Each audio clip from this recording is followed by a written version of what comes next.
Cricket ground میں سجدہ لگانا کیسا ہے، اور اس سجدے کے لیے وضو کرنا شرط ہے یا نہیں؟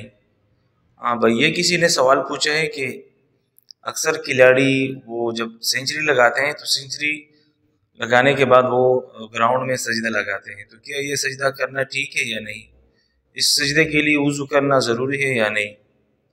دیکھیں بھائی، سجدہ جو ہے نا یہ نماز کا حصہ ہے، تو ظاہر بات ہے جس طرح نماز کے لیے وضو کرنا ضروری ہے، تو اس طرح اس سجدے کے لیے جمہور علماء کا جو رائے ہے وہ یہ ہے کہ سجدے کے لیے سجدہ شکر ہو جہاں بھی ہو اس کے لیے وضو ضروری ہے، یہ راجح قول ہے۔